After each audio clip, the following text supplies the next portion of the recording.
Assalamualaikum warahmatullahi wabarakatuh. Saya Firtamendra akan menjelaskan perihal krisis yang dihadapi perkotaan dalam sosiologi perkotaan. Yang pertama yaitu krisis yang dihadapi perkotaan yaitu kemiskinan. Dengan jumlah dan persentase penduduk perkotaan yang semakin besar dan semakin padat tersebut, tentu akan menambah beban hidup perkotaan yang semakin berat sehingga menimbulkan berbagai permasalahan yang semakin kompleks di bidang sosial ekonomi, sosial budaya, politik, pemerintahan, ketertiban dan keamanan, serta sebagainya.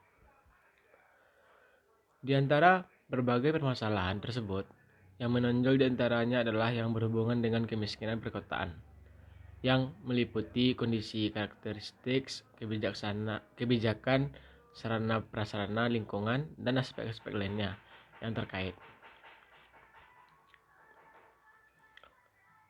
Kondisi berbagai aspek kemiskinan di perkotaan di Indonesia. Yang pertama yaitu kepemilikan dan akses terhadap tanah yang sulit dan sangat terbatas. Yang kedua, rumah berfungsi ganda, serta kepemilikannya sangat berisiko dan kebanyakan ilegal.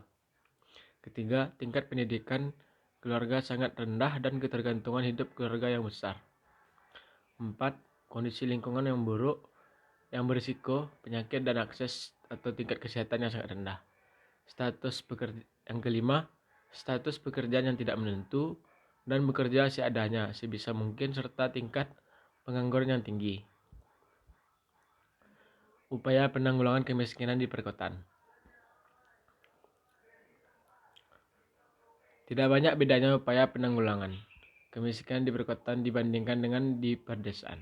Namun, karena cakupan, kondisi dan tingkatannya agak berbeda satu sama lain, maka fokus, sasaran, dan penekanan upaya penanggulangan kemiskinan tersebut dapat berbeda antara untuk daerah perkotaan dan pedesaan. Pada awal-awalnya, proses pembangunan bahkan hingga 5 tahun pelita kelima, di mana penduduk miskin lebih terkonsentrasi di daerah pedesaan yang hidup dari pertanian.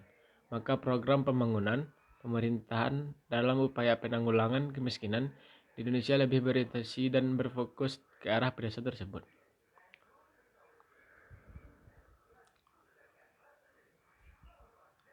Upaya atau tindakan kebijakan pemerintah secara umum khususnya untuk perkotaan mencakup antara lain: 1. Desentralisasi untuk memperbaiki kepemerintahan yang pro-miskin. 2. Investasi dan pengeluaran pemerintah yang berfokus kepada pengentasan kemiskinan. Yang ketiga, memberikan kemudahan akses terhadap tanah dan perumahan yang terjangkau. Yang keempat, penyediaan infrastruktur yang untuk peningkatan mobilitas, akses dan lingkungan. Yang keempat, kesempatan untuk memberdayakan ekonomi melalui akses terhadap kredit dan permodalan. Yang keenam, peningkatan sumber daya manusia melalui pendidikan dan kesehatan yang lebih baik. Krisis yang kedua yaitu urban krisis. Kota-kota telah terkendali oleh kepentingan politik dan ekonomi yang bersifat global dan nasional dan jauh di luar jangkauan warga kota. Keadaan seperti ini menyebabkan jarak yang semakin lebar antara perkembangan kota dan pemahaman warganya. Keadaan ini menghantarkan kota menuju krisis-krisis perkotaan dapat berupa menurunnya kualitas solidaritas, integrasi sosial, dan desain kota.